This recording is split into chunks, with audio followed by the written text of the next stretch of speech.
Hello and welcome. I'm your host, author Ryan M. Oliver, and this is the Mighty Books Podcast.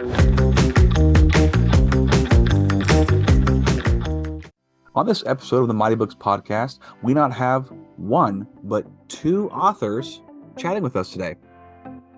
Our first author is named Julie Lewis. Julie Lewis is a 39-year AIDS survivor and mother to Grammy Award-winning music producer Ryan Lewis.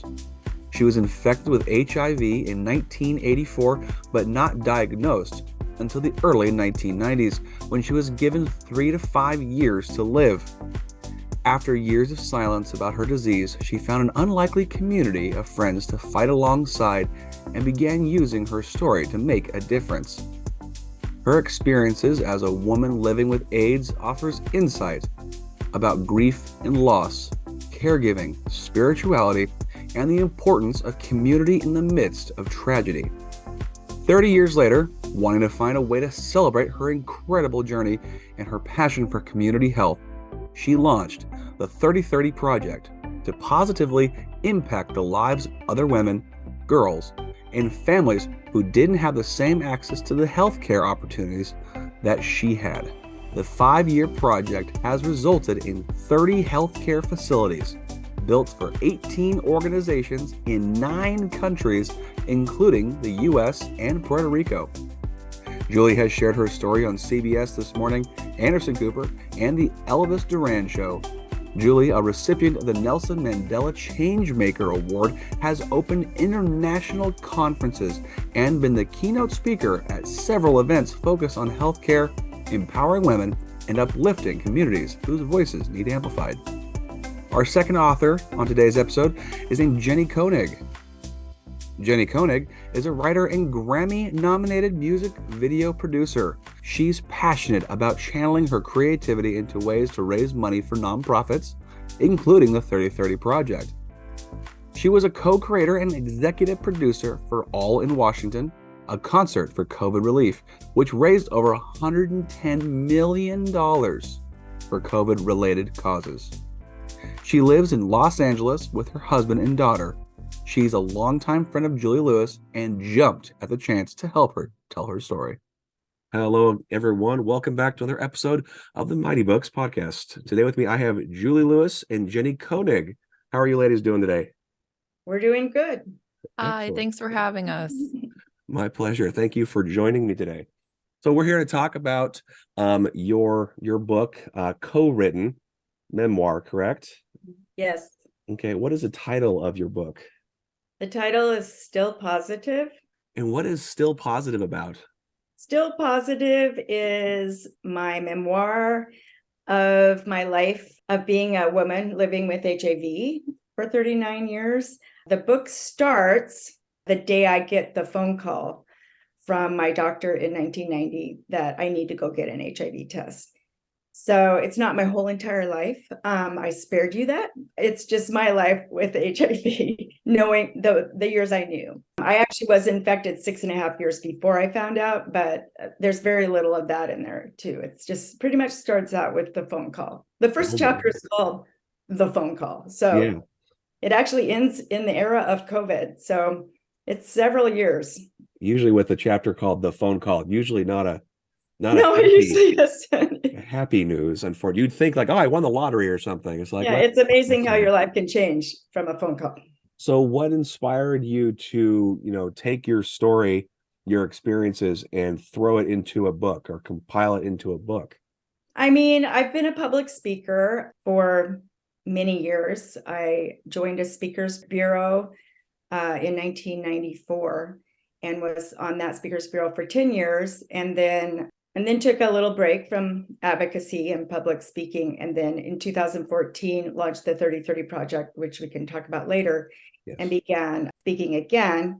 I mean, just to be completely honest, having a book is a real great tool for a public speaker.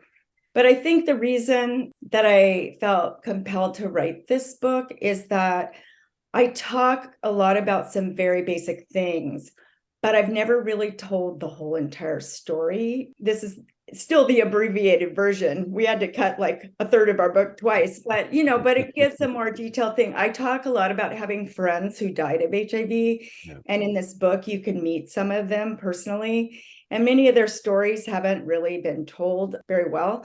And because they died in the early days of HIV, you can Google them, but a lot of them never had obituaries because their families didn't want people to know. Oh. So it's kind of cool to be able to memorialize their work. Most of them are public speakers and advocates. And then, this is a mom story, and a lot of HIV stories are not told about families and women. So especially in those early days when, it was assumed that most that if you had HIV, you were a gay man. And it wasn't a bad assumption because the majority of the people who were infected were gay men or IV drug users or hemophiliacs, but they don't often share stories about women and families and what we did as parents to get our kids through those early days of stigma and discrimination. It takes a lot of bravery to write all that down. And you're already speaking on it before, yes? Yes. Yeah. Okay. For years. So you definitely had the content and the life experience. It does still take a lot of bravery and courage to write it down in its permanence to publish it out to the world. It wasn't easy to write.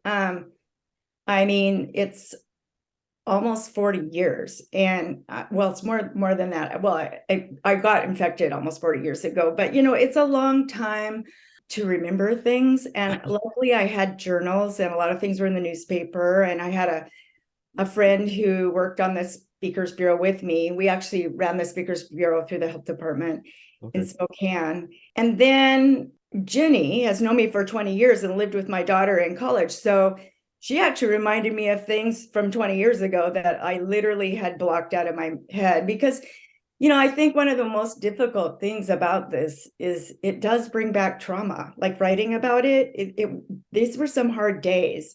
And I purposely did not read the audiobook because I just can't actually get through reading it without breaking down in some parts. So I was happy to hire Rachel Perry to do my audiobook. I'm sure it was helpful that you had someone in your corner like Jenny here to, kind of give you that moral support and the emotional support while you're writing all this stuff and coming together and talking about, how do I remember this particular, incident? So, it's a good thing you had each other to bounce memories off of each other.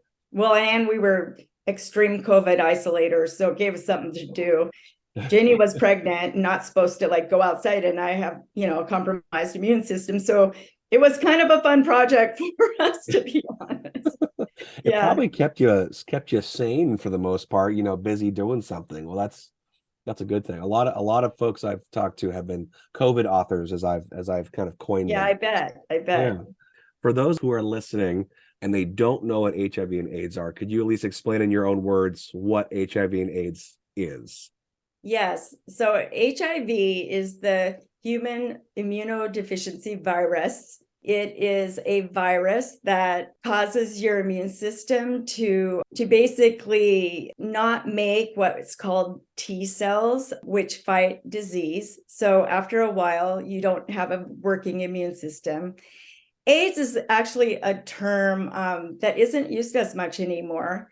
AIDS is a condition that if you have HIV and your immune system becomes compromised, there are over 20 AIDS-defining conditions that if you get one of those, you're said to have acquired immunodeficiency syndrome. There's such good medicines, and it's a disease that's manageable. They just say HIV infection. They don't actually talk that much about AIDS. It's just something that with current treatment, most people never get to anymore. Well, that's a good thing. It's it's amazing. It's amazing the options for newly diagnosed people. Not only are there really good treatments, like you can take one pill a day or you can get a shot every 2 weeks, but that will keep your the HIV in your system so low that the test can't even detect it. It's called undetectable. It's not like it's gone. The test just can't detect it. And if you have an undetectable viral load, you cannot pass it to another person. So there's a newly diagnosed, especially young person, there's so much less to worry about if you can get on some medication and treatment. And those treatments are getting easier and easier. In fact, there's an implant that they're now working on that should be out soon that you only have to get every 2 months. So it's like, 6 times a year you would have to deal with it. Treatment's getting better and better. That's Yeah. great. I mean, sexually, there's still gonorrhea and syphilis and things like that. So you still have to be concerned, but those at least have a pill that make them go away. Sure. You wouldn't have to deal with a lifetime chronic illness. Yeah. Right. The medical innovations have definitely come a long way since the 90s and the 80s. That's unbelievable. I mean, when I was diagnosed in 1990, there was one pill, AZT, and it was just coming out of trials. And you had to take it 5 times a day. I had a beeper. You had to take it exactly on time. It made me very sick. And a lot of people would say, if you watched the movie, The Dallas Buyers Club, I mean, they actually thought it was poisoning people. But for me, it actually worked, and it kept my immune system, my T cell count high enough that I survived to the next drug that came out. And pretty soon they had combinations of drugs, and things got better and better. But I was given 3 to 5 years to live when I was diagnosed in 1990. So I was fortunate. I was one of the lucky people. Oh my goodness. So back in the 80s and 90s, it was a 3 to 5 year death sentence at that point? Well, at the best. I mean, my T cells weren't so low. If your T cells got below 200, then you were also said to have an AIDS diagnosis because your immune system was so wiped out. And mine were in about 400s. A normal person has around 800 to 1200 T cells. So I was immunocompromised for sure, but I wasn't like, I had friends who could count their T cells. Like I have 9, from their tests. So and they're still alive, for a while, counting their T cells. Like, wow. Yeah, so I wasn't that, but I also, they didn't expect you to get better. Mm-hmm. They were just trying to buy you time. Basically. Yeah. Well, so actually it kind of brings that question to mind. In your memoir, do you have not just your experiences, but do you bring any other people in and their experiences as well? Yes. My memoir is actually divided into 3 sections. I patterned it after Eat, Pray, Love, but it's nothing like that. But it has 3 distinct time periods and stories. So the first section is from the time I find out, and then it's about the 4 years that we really hardly told anyone because we were afraid our kids would suffer stigma and discrimination. Plus our kids were 2, 4, and 6 years old. So they were a little small to actually understand any of this. So we were just in the closet. I was really, really sick and pretty much lying all the time about why I was sick. And then we told our 6-year-old, and, I'm in Albertsons and he's pointing at the checker and going, "Does she know you have AIDS?" And I'm like, "No, honey, she doesn't." I guess she does now, so it was a rapid switch after we told them to I might as well go, I'm an educator. I used to be a high school teacher. So I joined the Speakers Bureau for 10 years. So the middle section is about the Speakers Bureau and all of the people on the not all of them, but several of my good friends on the Speakers Bureau and that whole community and how we supported each other through a lot of loss. And also just made an effort to advocate for people with HIV and educate people around the fears about the disease. And then the third section of the book started when we moved to Seattle from Spokane. And I decided not to be the AIDS lady that goes into the schools and shares the scary STD slides. I just kind of stopped doing that and started doing other things in my life. And then in 2014, we launched the 3030 Project. And I again went out and started giving speeches about healthcare, especially healthcare for women, and how women's healthcare is not equitable, and many women don't have access around the world to good healthcare. So that's the 3 sections of our book. I share quite a few stories from people. Yeah. Well, and I do have a HIV positive brother who I rarely talk about when I'm giving speeches, but he's a significant person in my life, especially in those first 4 years when we weren't telling anyone. He was a lot of my support. Oh, I imagine someone to confide in. He's a gay man, and he lost so many friends even by 1990, but he was very knowledgeable and very supportive of me in those early years of just trying to get through with the meds and stuff. Yeah. Oh, I can imagine. Now I want to circle back to the 30/30 project because it's very interesting. What I want to address real fast, Jenny and your two's partnership. When did that start? Because it's a co-authored. She helped you write the memoir. Yes, she did. In fact, why don't you answer this question, Jenny? Yeah. This is Yes, great I did. So I think Julie mentioned earlier, I have known her for 20 years now. Her daughter, Teresa, her oldest daughter, is one of my best friends, and we were roommates in college. And so I met Julie when I was 18, and her family has been like a second family to me ever since then. So for a good chunk of the later part of her book, I was around for a lot of it. So when Julie started writing her memoir during COVID, she was very isolated at a cabin in the woods and really not seeing anyone, and just was writing. And she gave me her first draft just to see what you think. It was very long, and it was rough. It was very rough. Yes. Yeah. I mean, and Julie knows, this is not me being mean to say, there's a lot of what I came back to her to say was okay, yeah, this, nobody needs all of this, really extensive detail over here about things that only you know about, or Right. I don't know, the name of the street that you lived on or whatever. It's Right. Anyway, so I feel like I came in and information. Yeah. Yes, it's called a rough draft for a reason. So I mean, exactly. If someone But I gets think their that's stuff done the first time, we all have books out all the time. yes. Sorry, go ahead.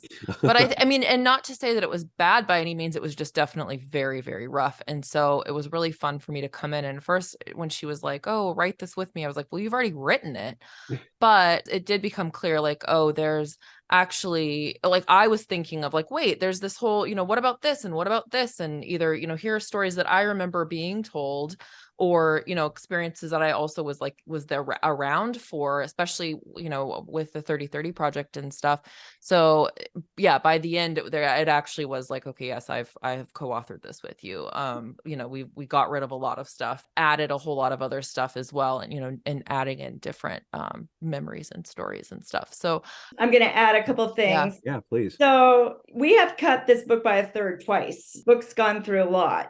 But when Jenny came in, I am a science teacher. So that every fact was there. I'm a good factual writer. What she added was culture, humor, layers of, interest. She's just a good writer. So, and I feel like I've become a better writer. I mean, I think when you edit a book 10 times, you become a better writer, but it's very different writing than I've done in my life. To write, I'm really good story writer for speeches, but those are short. That didn't exactly translate to writing a long book. So she really helped me with a lot of layers of interest that a reader wants, in a book. Yeah, that is true. I feel like there was a lot of kind of factual details that was just too much. Yeah. That was feeling a little heavy and boring. And then there's other stuff that even, I don't know, just describing their very 1990s suburban neighborhood in Spokane. And, because I met Julie when I was 18 and I'd been there to that house and, got to see that, it was something that I could, didn't have to pester her for all of the details of what did it look like, but could bring that up. And yes, and because I think that is one of the biggest things with the book is that our conversation earlier about how much HIV and AIDS has changed since the 80s and 90s. And now I think it felt for us, it felt very important that we were really grounding the book in the 90s. Yeah. When that's where we were, because it is such a different world in so many ways, and especially the fear and stigma around HIV. Do you find you have more acceptance nowadays than you did back then? From other people? Yeah. Here's the thing. I got infected in one of those really nice ways. There's a compassion gradient when back in the day, especially when it came to HIV, the first question everybody wanted to ask you was, how were you infected? So they could decide if they wanted to care, you know. And I grew up with a gay brother who also had HIV. So that really made me mad. The fear was one thing. People had legitimate fears because they were getting bad information. Right. So, you know, someone being afraid to come to my house with their little kids, that's one thing. But people just having the stigma and not liking people or judging people or thinking this was God's, you know, way to get rid of bad people. I mean, that was just very disturbing to me. And so on the Speakers Bureau, we made a pact. There was about 15 of us when I joined, and we made a pact that we spoke a lot. I mean, we did a lot of presentations. We had a contract with the Spokane Public Schools. So, I mean, we did a lot of presentations, but we decided that the one question that couldn't be asked of our Speakers Bureau members was how they got infected. That if they chose to say how, that was fine. Right. But that the audience couldn't ask them, because we just saw how when people said how they were infected, the questions they got asked changed, the attitude, the way people smiled or didn't smile at them. It was very interesting how someone was infected really affected the audience's response. So it was interesting, actually. Yeah. Someone's going through a hard time and they have to, you know, basically how you answer a question changes their entire perspective of it. That just the way you answer this question is going to mean if I care or not. Like that's just, I don't know. It just seems inhumane to behave that way. You know what I mean? They should be. I mean, I see this similar thing happening today with like trans kids and different lifestyle choices or gender identities that people just don't understand or feel are wrong. And so it really affects their demeanor and the way they treat people, even in nonverbal ways. I mean, I don't think that all that ended with like people living longer with HIV. No, I don't think it ever like ended, but it's just, you know, we need to actually try to understand each other a little better in this world and care more just for the person. Like people are just we're all just trying to get by, you know, doing our best. Yeah, just doing and our best. It would be nice if people's first motivation was just to love and care and listen to someone, not judge who they are, especially when they don't understand someone else's life. You know, the world would be a lot better place if people just understood and love each other. I mean, that is part of why I wrote this book. I didn't give a lot of advice. I just told a lot of stories that I hope will make people think more about people they don't have any experience being around or have made different choices than them or politically think different than them or whatever. That is the purpose of all of our storytelling in the book, is just to try to get people to be kind and loving, you know? Well, I like the story aspect of it so much because it's otherwise when you're just telling how they should behave or shouldn't behave, it gets kind of preachy and people turn off their brains. So if you just, you know, you show rather than tell, as you know, it's a writing thing too. People tend to listen more and understand kind of the context a little better. Was that a big part of your part, Jenny, was kind of helping show the stories versus, you know, telling the facts? That's always important, but storytelling is definitely an art.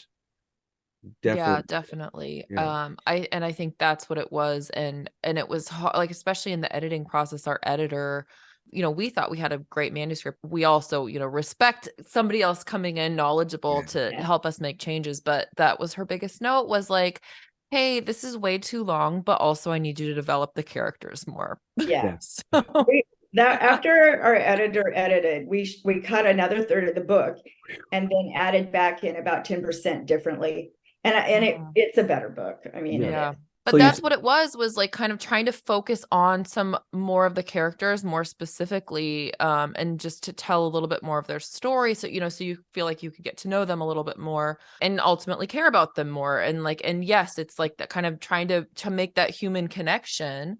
I mean, I just to speak for Julie here, I think that was in part her experience, coming in and stepping into this like world of AIDS in Spokane in the 90s is. And, she says this, we say this in the book that, she met people through this experience, through having HIV that she probably wouldn't have met otherwise. And so I think that ultimately was Julie's goal with this book, was to introduce these people, a lot of whom are sadly gone already too soon, to introduce them, to the world and for people to know, these wonderful souls and to know them as people and not judge them as like, oh, well, you were gay in the 90s, so sorry you got AIDS, and we're gonna judge you for that, like, because why? You're turning into a real storybook versus like a textbook, and yes, and we did introduce several women who had HIV and talked about their, I'm friends with some of their kids now, and two of my good friends, one died when she was 34 and one died when she was 35, and they left children. So yeah, the whole family aspect, this is a mom story. Like, the book is a story of a mom. And a lot of the things are HIV, but a lot of things cross over to just dealing with family trauma with children. And like, how do you do it? There's not back in our day with a 2-year-old, a 4-year-old, and a 6-year-old, there weren't a lot of manuals or help, to try to figure out what to do. So we were winging it for sure. And trying to make the best decisions. And then later on, after one of my friends died, her son became our foster son for 4 years. And then we were a blended family. And that's complicated. Like, I had 4 teenagers at the same time. And one had a great amount of loss in his life. And so anytime you're blending family members that aren't biologically related, it's complicated. It really is. You're dealing with extended relatives who are new to you. Like, there's all kinds of things. So I do think there's a lot of things in our book that cross over to just other people's lives and experiences also. I love that you're bringing that up too. It's not just a book for those who have dealt with HIV and AIDS. It's those dealing with serious transition. It sounds like grief and loss and blended families. I mean, so it's not just, and dealing with traumas too. So you can kind of put it out to the world for not just one niche group of people, but a lot of other people can learn. And then just learning, have an open mind and to be more accepting for those who are going through a rough patch or who are dealing with, like I said, transition, trying to learn how to deal with a chronic illness. I mean, that was probably a huge transition for you and the family, especially the kiddos who like, why is mom taking the medicine? Why is she doing that? They don't know. They're young. They want to tell everybody all the stories, even the inappropriate ones, like at the grocery store. Yeah. That was comic relief, actually. But sure. I mean, we had been so serious for so long, and then it's like, oh, a 6-year-old. It's like, I mean, it was actually just kind of a breath of fresh air in some ways for our family, because, keeping a secret for a long time, a family secret, it's very costly. It takes a lot of energy. Yeah. And you don't feel like you're known very well. Like, you feel like you make friends, but that you still have this, a major part of your life that you can't share. It kind of takes away from any kind of intimate relationship with any new people, even girlfriends. So, So anyway, that first 4 years, it was a unique season, but I do think there's a lot of other issues out there in other people's lives that are just not shareable, and they're burdensome. And then you add in children. And for us, my oldest daughter was 10 when she asked me, because she'd had AIDS education, and she asked me one day how my friend Mary died of AIDS, and I said she had a blood transfusion. And then she just got this horrible look in her face and was like, you had a blood transfusion. I'm like, uh-oh. And I'm like, yeah. And then she said, could you have AIDS? And I said, yeah, I could. And then she said, do you? And I went, nope, I don't have AIDS. And sent her back to school. And I only was HIV positive. I really didn't have an AIDS diagnosis at that point. So I didn't feel like I was completely lying. But at that point, the writing was on the wall that we needed to tell her. I didn't want her to hear it from someone else. Yeah. But there was this option. So she's the oldest. So my kids are 6, 8, and 10. There was this option to just tell her. And this was in 1994. So 4 years in of me knowing. And I just felt like it was so exhausting keeping that secret that I didn't want to do that to her. No.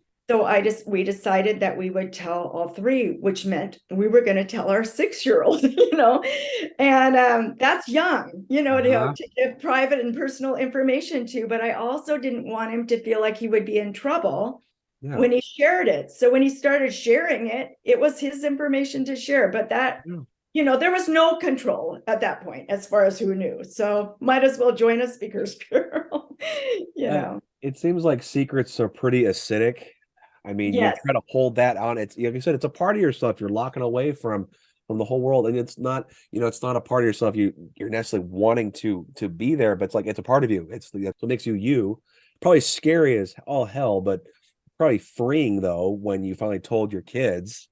It was a mixture of a lot of things, but being an educator from a family of educators, I knew that the best thing I could do was go educate people because, the more people actually understand about how HIV is transmitted and how it isn't, and that you can't get it from a toilet seat and all these things that people thought back in the day, then my kids' lives would be easier because, they wouldn't get treated differently. So, well, they also have the facts coming from someone who is, so a trusted source. Like, hey, this is actually what is, not what this person is saying. They don't have a clue what they're talking about. This is actual facts.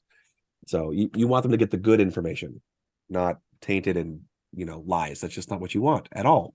So I want to swing back to the 30/30 project that you mentioned earlier. Could you dive in? Could both of you dive in on what that is? I was infected in 1984.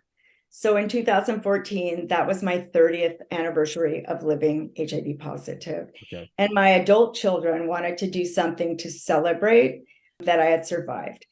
And I just felt really weird about the word celebrate because so many of my friends, Joyce, Kara, Cammie, Mary, George, Barry, Craig, Tom, Tony, like I could go on and on. Right. A lot of people died. Yeah. And so I felt like if we could just do a pay it forward kind of project that in honor of my friends who had died, that I would feel pretty good about that. And Jenny and I were working together with an organization called Construction for Change. And so they work internationally to help organizations with infrastructure needs, especially in poor areas. So basically, if an organization needs a school, they probably don't know how to build a school. Right. So CFC comes in with their expertise and their project management and trains and hires local workers in whatever country it is and builds the building for the organization. So we had been vetting their building partners, Jenny and I. We've had a few jobs together in our life.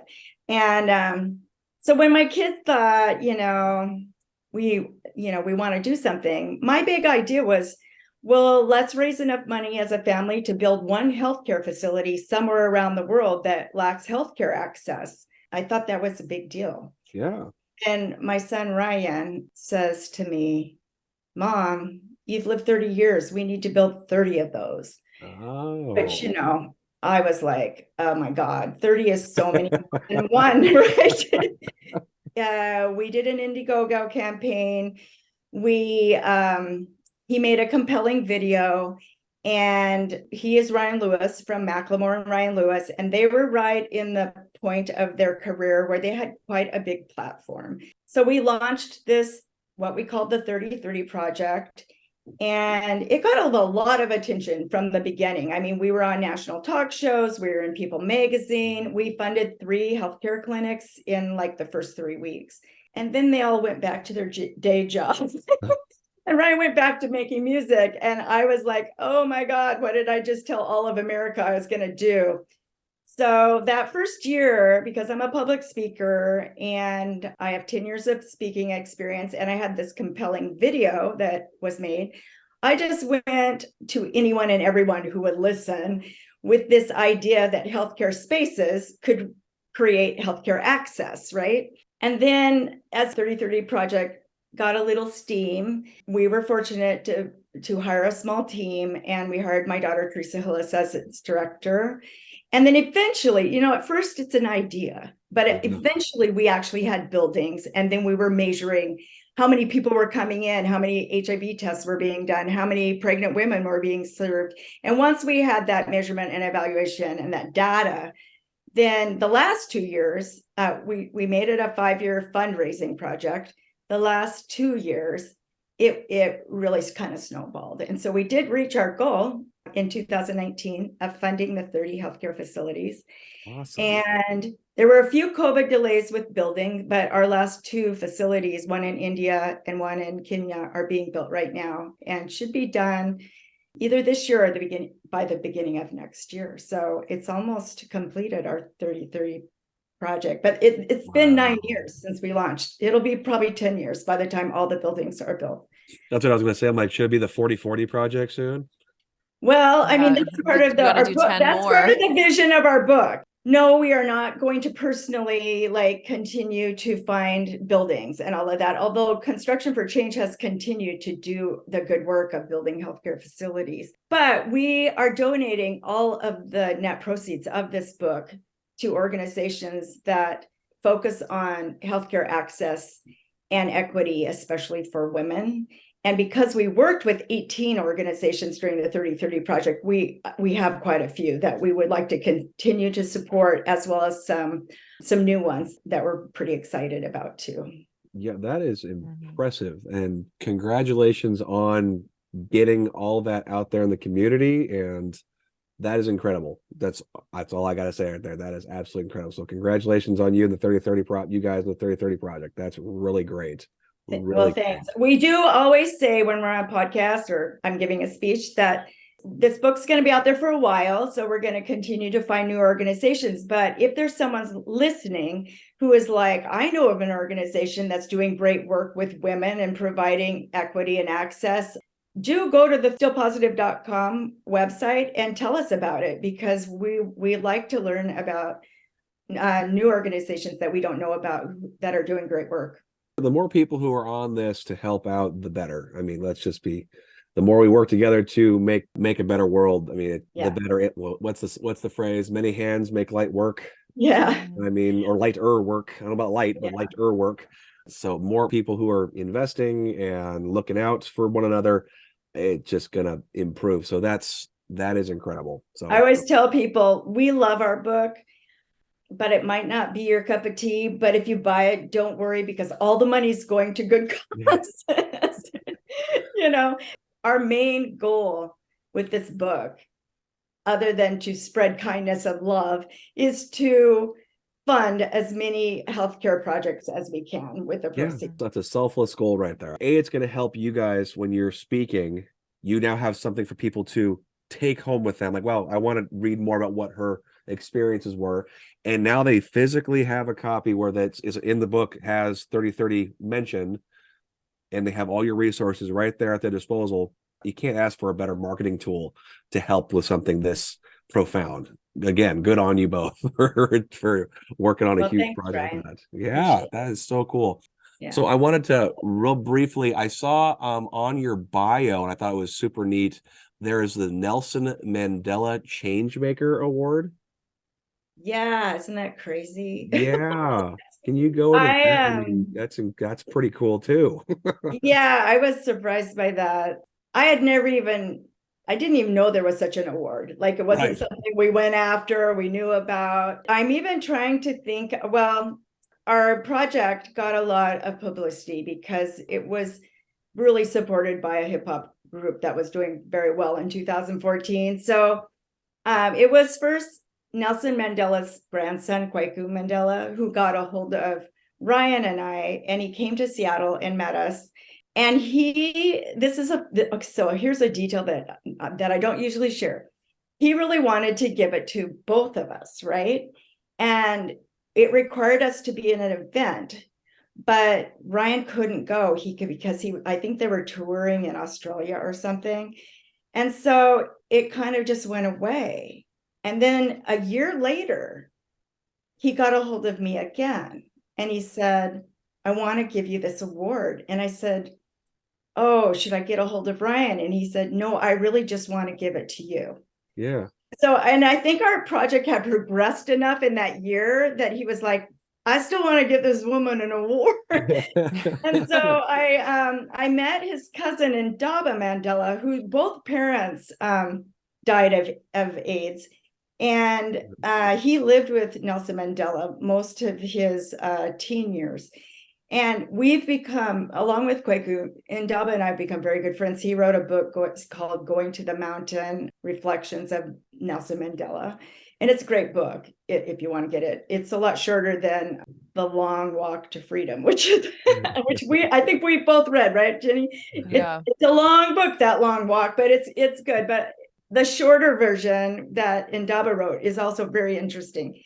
So anyway, they just asked me if I wanted this award. They run their foundation, and I was humbled and grateful and surprised. So yeah, so it was pretty cool.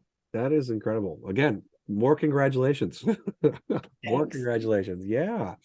I want to circle back to you guys had talked about the length of your book. You had to cut it in take a Yeah. third of it. How long was the Twice. original manuscript? Yeah, twice. How long was the original manuscript, if you remember? I don't even remember how many. I think it was, I do remember. I think this is so long. It was 103,000 words. Okay. And then we cut it, and then it ended up being 103,000 words again. I was laughing about that actually, because I only remember that because one of my, I know this probably sounds really stupid now, one of my titles that I thought of as a title for a book was just 100,000 words, like like that would be the title. And then I thought, that's a stupid title because nobody would know what that was about. But I couldn't believe I'd written that many words, you know. But in this day and age, with people's shortened attention spans, they actually like way shorter. It's now, I think it ended at 75,000 words.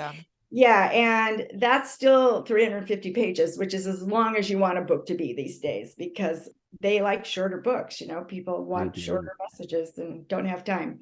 That's where it landed. Twice we cut it. Well, I mean, that's, yeah, you got to do what you got to do, you know.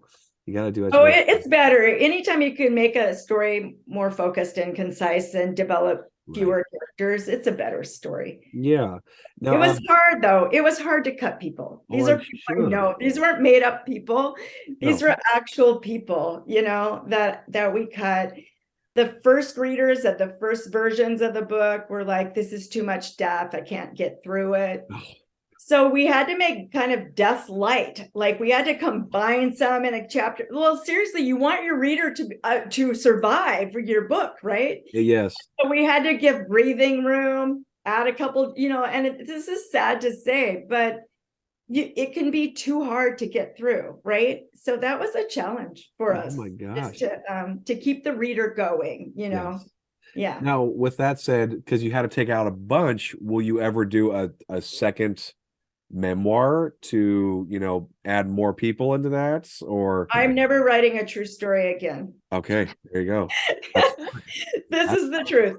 I mean, between the legal stuff and just trying to honor people, trying to be truthful but not say too much, like it's complicated. Like true stories are hard. I didn't want to change everyone's name because these were real people who risked putting their name out there to be public speakers. So to change their names felt really not great. Yeah. So instead I had to, like, you know, get a lot of legal stuff. I talk about the blood bank. I had to get the blood bank to sign off. Like there's a lot. There was a lot to this book. It took a long time to get, you know, all of that. I have a couple like really silly, stupid chick flick movies in my head that if I write another book, they're going to be like a rom-com or something. They're not going to be anything true. Yeah, well, that's totally fine too. Now, those are fun. Those are fun. You can throw together and enjoy They might writing. be based on people I know, but they're Oh, not going to like. always. Oh, fiction always is based Yeah. on people you know. That's you channel that, irritating or fantastic person. You put them in as an interesting character, and voila, that's what you do. I don't know, Jenny, what are you going to write? Jenny's Yeah. the one that really has the most potential of actually writing another book, not me. Yeah, I mean, I think I just didn't realize this. So this is the first like, long format like book that I've written. I've usually writing other stuff. And I think I knew that there was like, other stuff to the book writing process, like not just the actual writing and editing. But now that we're actually in that right now, as as we're recording this, we're 2 weeks out from our book launch, which is May 23rd. Yeah. And I just did not realize like just the weeds that you get into of what you need to do to promote your book and get it out there, and and all of these different things. And podcasts are fun. I mean, don't get me wrong, like this is a part of it that I think we enjoy. We both like talking.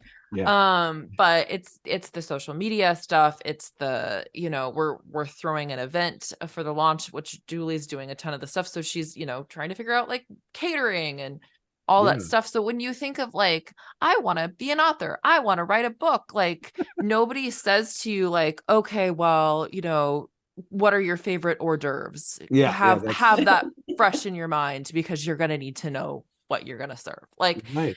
Yeah. so I think that's where I'm at with this right now is that Well, I mean, even finding a get through this. publisher, That's if hard. you turn your manuscript into the publisher and they're like, well, it'll probably be another year before it actually, and you're like, what are you going to do with a whole year if you've never written a book, right? And then all of a sudden it's like, oh my gosh, there's so much to do. If we did it again, I feel like we would be more efficient, like anything. Yeah.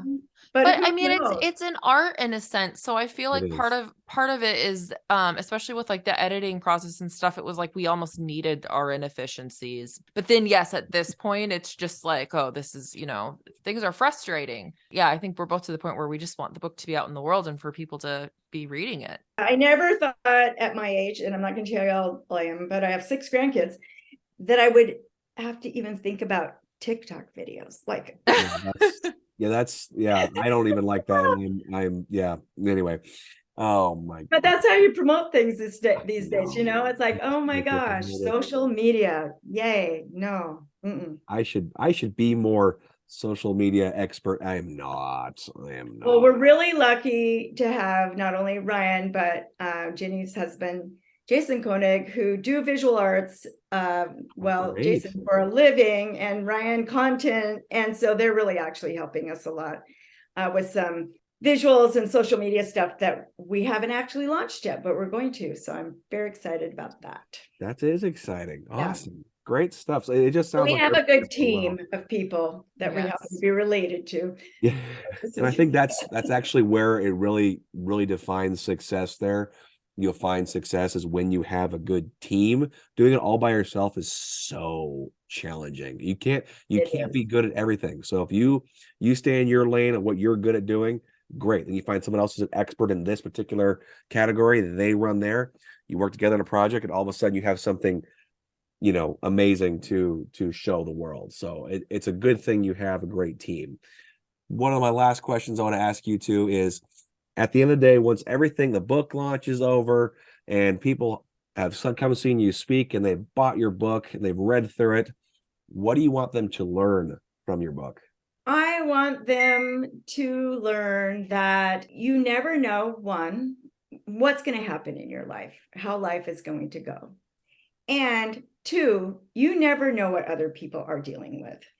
And so, I hope what they learn is that what we can do for each other that would go the farthest is just to be kind and loving, and to try to just not judge people, like where they're at. I think if they could get that out of our book, I would feel really happy. Yeah.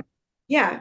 And I think as a second thing is that, the things that we have and that we take for granted here, especially around healthcare, are just not the same in much of the world. And like when one of just my most eye-opening moments was when we were in Togo, West Africa, and we were building a maternity ward there and updating some clinics, but they started talking about how they didn't have electricity or water in their clinic. And so when women were having babies, they were having at night by the light of their midwife's cell phone being wedged between her head and neck on a stone table with the water that was left over from the cleaning lady. And it's just like shocking to me when here I am in Seattle and there's a freaking Starbucks in the lobby of Swedish Hospital where my kids are having their babies. It's just like, I guess I want people to really understand that healthcare equity and access it's a real need around the world. So that's the other thing I hope they get out of our book. And then also all your information for the 3030 project will be in the book, yes? Yes, right now our funds are going to what we set up a fund called the 3030 Project Legacy Fund. So people can, all the book monies that we make out of the book will go into that fund, but people can also, if they go to our website, just donate to our fund if they believe in our cause. Yeah, we'll put that money to really good use.